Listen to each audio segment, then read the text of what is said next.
Hello everyone, welcome to MS study Guru. आज की इस वीडियो में हम बात करने वाले हैं पब्लिक इकोनॉमिक्स की एक बहुत इंपॉर्टेंट थ्योरी की, थ्योरी ऑफ टैक्सेशन।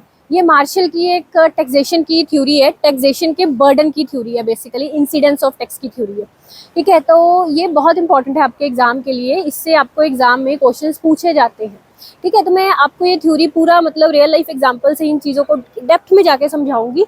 एक बार आज की वीडियो में ये थ्योरी समझ लोगे तो फ्यूचर में कभी भी भूलेगी नहीं आपको, और एग्जाम में जो क्वेश्चंस आएंगे वो तो कभी गलत होंगे ही।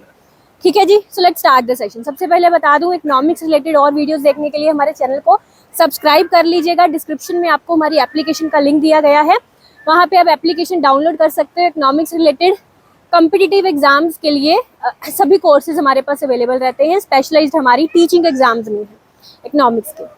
ठीक है जी, सो टेलीग्राम भी आप ज्वाइन कर सकते हैं, डिस्क्रिप्शन में आपको लिंक दिया हुआ है। सो लेट्स स्टार्ट। देखिए, ये जो थ्योरी है इंसिडेंस ऑफ टैक्सेशन की, इसमें क्या कहा गया है, इसमें कुछ केसेस दिए गए हैं इस तरह से कि इलास्टिसिटी बेसिकली जो है ना, वो टैक्स के बर्डन से इन्वर्सली रिलेट करती है।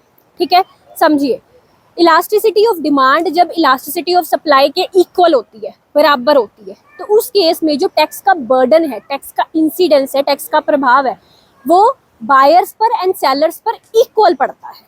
ठीक है, पर जब इलास्टिसिटी ऑफ डिमांड ज्यादा होगी इलास्टिसिटी ऑफ सप्लाई से, ठीक है, तो जब देखिए जिसकी इलास्टिसिटी ज्यादा है उस साइड बर्डन कम होगा। अगर इलास्टिसिटी ऑफ डिमांड ज्यादा, यानी कि कंज्यूमर साइड की इलास्टिसिटी ज्यादा है, तो कंज्यूमर पर बर्डन कम होगा, एंड वाइस वर्सा। अगर इलास्टिसिटी ऑफ सप्लाई ज्यादा है, ठीक है, यानी कि सेलर साइड की इलास्टिसिटी ज्यादा है, तो उस केस में जो बर्डन है वो सेलर्स पर कम होगा टैक्स का, और बायर्स पर ज्यादा होगा। ये कैसे, ये इसके पीछे का क्या लॉजिक है, इसको समझते हैं। देखिए, अब इलास्टिसिटी ऑफ डिमांड अगर ज्यादा होगी, इसका मतलब ये है कि प्राइजेस में चेंज आने से डिमांड पे काफी फर्क पड़ रहा है। अगर एज ए प्रोड्यूसर मैं प्राइस को थोड़ा बढ़ा देती हूँ तो उससे डिमांड काफी कम हो जाएगी। तो इसलिए जो सेलर्स हैं, जो प्रोड्यूसर्स हैं, वो टैक्स का ज़्यादा बर्डन बायर्स पर नहीं डालते, क्योंकि उनको पता है कि अगर वो टैक्स को शिफ्ट कर देंगे बायर्स पर, कंज्यूमर्स पर, प्राइस बढ़ जाएगा कमोडिटी का, तो बायर्स उस चीज़ को खरीदना कम कर देंगे, जिससे उनका रेवेन्यू कम हो जाएगा। दैट्स द रीज़न कि इलास्टिसिटी ऑफ डिमांड ज़्यादा होने से जो कंज्यूमर्स पर टैक्स का बर्डन है वो कम पड़ता है। ठीक है ना, अब आपको ये चीज़ पता है, बेसिकली इनडायरेक्ट टैक्स की यहाँ पे बात हो रही है कि वो इनडायरेक्ट टैक्स जो गवर्नमेंट के द्वारा सेलर्स इनके प्रोड्यूसर्स पर लगाया जाता है, और प्रोड्यूसर्स चीज का दाम बढ़ा के उस टैक्स को कंज्यूमर्स पर शिफ्ट कर देते हैं, उस टैक्स की बात हो रही है। तो अगर इलास्टिसिटी ऑफ डिमांड ज्यादा है तो प्रोड्यूसर्स का ये रहेगा कि भाई अगर मैं इसका प्राइस बढ़ा दूंगा, इनके टैक्स जो है वो कंज्यूमर पर, बायर पर शिफ्ट कर दूंगा, तो बायर इस चीज को लेना काफी कम कर देगा। दैट्स द रीजन कि वो ज़्यादा जो टैक्स की शिफ्टिंग है कंज्यूमर्स पर वो नहीं करते, जिस कारण बायर्स पर बर्डन कम रहता है, और सेलर्स खुद टैक्स यहाँ पे टैक्स का बर्डन बेयर करते हैं, ज़्यादा बर्डन। ठीक है, अब दूसरा केस इसके बिल्कुल वाइस वर्सा हो गया, उल्टा हो गया, कि जब इलास्टिसिटी ऑफ सप्लाई ज़्यादा है ना, और इलास्टिसिटी ऑफ डिमांड कम है इलास्टिसिटी ऑफ सप्लाई से, तो इस केस में सेलर्स पर बर्डन कम रहता है। क्योंकि जब इलास्टिसिटी ऑफ डिमांड कम होगी, प्रोड्यूसर्स को पता है भी मैं इस चीज़ का प्राइस थोड़ा बढ़ा भी दूंगा तो कंज्यूमर लेना इतना कम नहीं करेंगे, है ना। तो दैट्स द रीजन कि वो कहते हैं कि चलो इस चीज़ का प्राइस बढ़ाकर टैक्स को, जो मेरे पर इंडायरेक्ट टैक्स लगा गवर्नमेंट के द्वारा, उसको मैं कंज्यूमर्स पर शिफ्ट कर देता हूँ। ठीक है ना, कि प्राइस बढ़ाने से भी इतना फर्क उनकी डिमांड पर नहीं पड़ेगा, मुझे इतना नुकसान नहीं होगा as a seller, as a producer.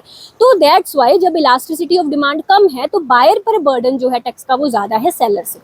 Clear हो गई बात। अब इसी तरह से आप इसको भी इस तरह भी समझिए, इसके अगले केसेस भी समझिए। अगर elasticity of demand perfectly elastic है, परफेक्टली इलास्टिक डिमांड समझते हो ना, परफेक्टली इलास्टिक डिमांड जिसका पूरा हॉरिजॉन्टल बनता है।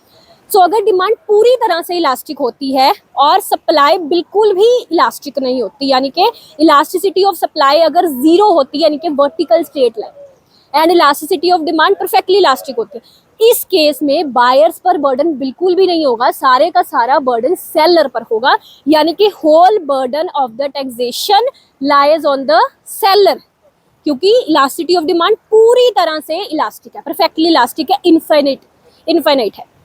ठीक है, एंड इसके वाइस वर्सा कर दो। अगर मैं कहूँ कि इलास्टिसिटी ऑफ सप्लाई पूरी तरह से इलास्टिक है, परफेक्टली इलास्टिक है, हॉरिजॉन्टल कर्व है, and elasticity of demand perfectly inelastic यानी कि जीरो है, यानी कि वर्टिकल कर्व है, तो इस केस में क्या होगा कि सारे का सारा बर्डन किस पर, बायर पर जाएगा, क्योंकि डिमांड पूरी तरह से इनइलास्टिक है। तो जैसे मैंने कहा था, जिस साइड की इलास्टिसिटी जो है वो कम होगी उस साइड पर बर्डन ज्यादा होगा। कंज्यूमर साइड की इलास्टिसिटी अगर जीरो है तो सारे का सारा टैक्स का बर्डन यहाँ पे सेलर्स डालेंगे कंज्यूमर पर। ठीक है, इसके पीछे का आपको मैंने लॉजिक सारा समझा दिया।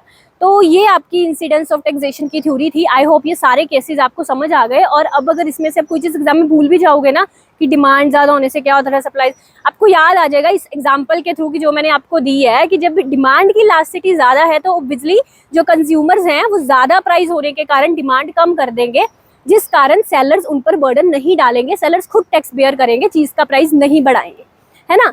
तो आई होप कि आपको वीडियो अच्छी लगी। मुझे कमेंट्स में बताना, और ऐसे और कौन से टॉपिक्स आप इकोनॉमिक्स के समझना चाहते हैं उसके बारे में भी मुझे ज़रूर बताना। Thank you, best of luck.